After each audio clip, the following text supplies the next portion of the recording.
jumping straight into Lewis's point of view from my Left 4 Dead fanfiction. Work only got worse due to the new rules. I was tired of not being able to see Jade during my break. I couldn't even call or text her. I felt like the rules were inhumane. Rochelle's pregnancy was going well from what I had last heard, but it had been a while since I last talked to her. I wish we talked more, but I understood why we didn't. I mean, she had a baby on the way. I walked into work and knew today was going to be a bad day, too. The green flu was spreading rapidly, and people were speculating that it came from the military project from a year ago.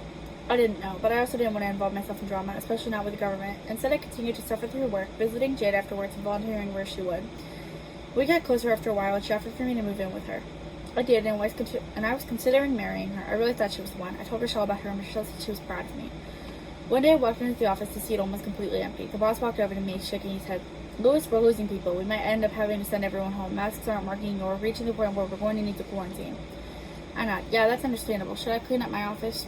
He shrugs. There were only a few other people, and they seemed out of it. I don't care. Either way, I'm halting the data collections and further actions until it's safe to step outside again.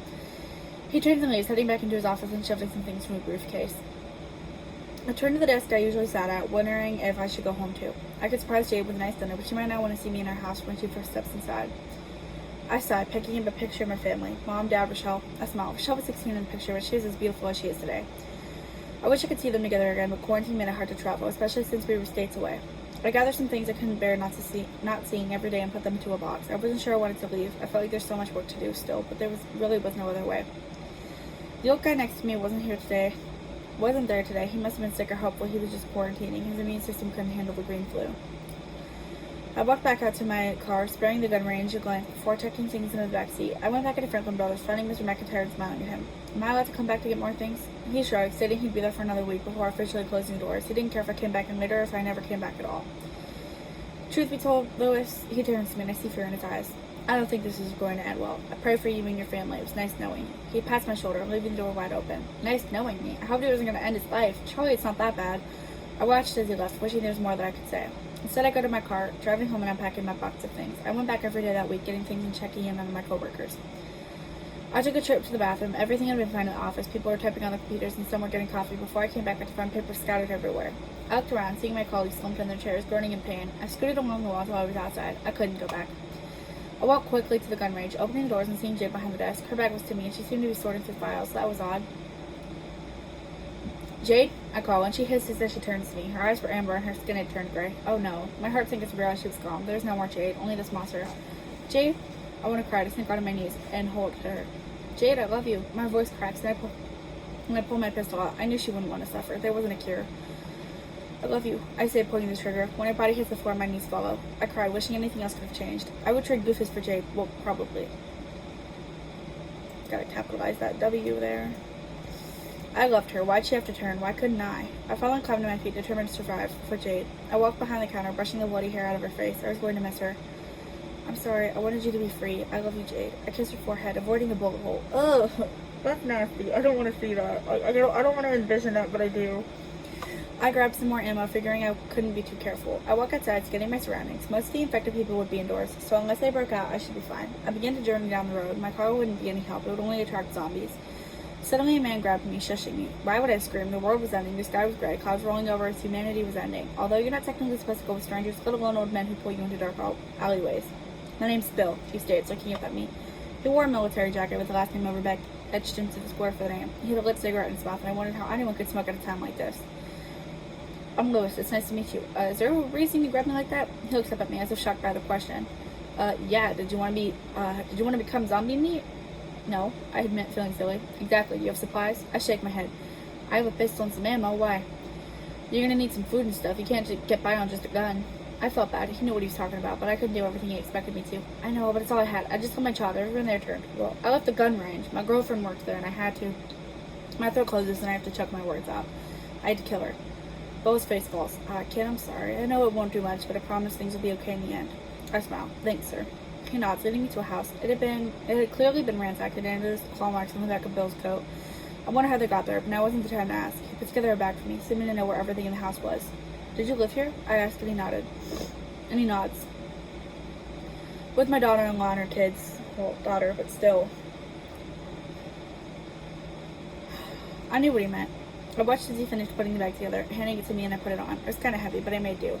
We walked to the edge of town following the road. He told me stories from his past, all the way up to the birth of his third grandkid.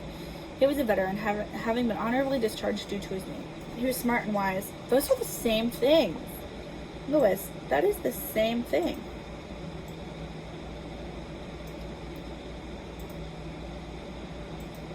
And he told me he would be looking for a map. He didn't trust the internet to tell us how to get to New Orleans. I wish we were closer, but I knew it would be impossible. After a while, we were both tired. Bill led me into a forest. If this were normal, I wouldn't go. Heck, he could be a killer, or worse, a cannibal. But we were in danger, so I continued to follow him. He led me to a camp, creating fire after we reached a spot deep in the forest. I put my bag down, sitting down and watching as he built the fire up. We talked a little about a potential cure, potential causes, and how fast we could make it to New Orleans. Bill was guessing about a month, maybe 2, depending on what we encountered on our way there. Cars would be nice, but the roads would be hard to conquer with all of the traffic. Instead, we would have to walk on foot, something I was dreading. Bill pulled out something, a can of vegetables. I was a little disappointed, but at least I was getting fed. Thank you for helping me, I smiled, and Bill glances up at me. No problem, kiddo. Truth is, I had my eye on you since I saw you leave Franklin Brothers. You worked there, didn't you? I nodded. I've been wanting to quit, though. Mr. McIntyre wasn't exactly pleasant. Bill nods. I had a few bosses like that. Look, we need to get sleep. I heard there's an evacuation set up at Mercy Hospital, but it's not safe anymore. What do you mean? It's been overrun. We don't even have to pay to visit. Well, we could probably call someone from there. Maybe they could come save us? Bill says, thinking about my suggestion. I suppose that could work. Do you have anything to signal out with? I shake my head, instantly regretting my suggestion. We could do something, though. Bill nods. We'll figure it out. I can tell you're a smart kid, Louis. I can't help but beam. That's when someone came crashing through the bushes, loudly declaring his name to be Francis. I was shocked. It was the guy Sandra had been hooking up with. His name was Francis? Interesting. Bill didn't look surprised to see him either, instead his mouth dropping open. Francis, you're okay? Then a young woman follows, waving shyly. She looks up at Francis awkwardly, then over at me.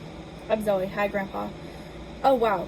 Bill was her grandpa, and this guy must be her dad or her uncle or something. Either way, they're all related. I wish my family was closer together. That way I could be reassured they were all okay. I sighed, trying to be happy for this reunited family. They deserved it. But while Bill and Francis talked, Zoe stood next to me. Hey, Louis, how you feeling? My heart skipped a beat. She was super pretty and looked kind of like Jade, except with emerald green eyes. She was also super nice. Charming, one could say. I'm okay. I kind of wish I knew if my sister was okay. She was pregnant. It's scary not knowing what comes next. She laughed. It was a cute sound. I wanted to make her laugh more, just so I could hear it. Well, have we ever known what came next? We should just live through it, because if we don't, we'll end up dead. Or not. That's so cringe. Please. Somebody come get, like, 14... No. This would be, like, 15, 16-year-old me. Come steal her away and tell her she's an idiot. I nod. I like your way of thinking. Zoe smiles, maybe even blushes. Thanks, Louis. I smile, then Francis turns to us, eyeing me warily. We're getting sleep, then heading to the hospital in the morning. Sleep tight. We have a long way to go. I nod, and Zoe rolls her eyes. She immediately lays down, and I raise an eyebrow, laying next to her. I didn't feel like sleeping. I wanted to talk to Zoe. So is Francis your dad or something? Unfortunately, yes. She smiles. But don't worry about that. He can fuck off for all I care. My eyes widen. Zoe, he's your dad.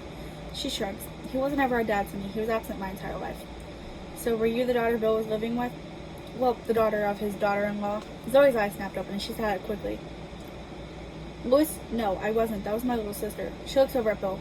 Grandpa, is Lizzie okay?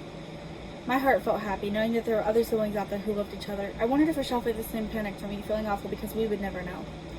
Bill shook his head, laying back down. I knew nobody was going to sleep, especially not since Rochelle was now on my mind.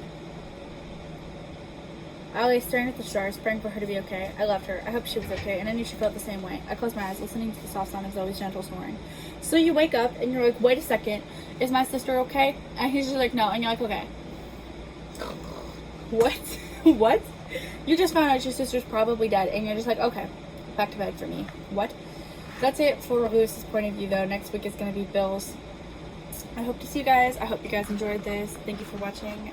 See you next week. Bye.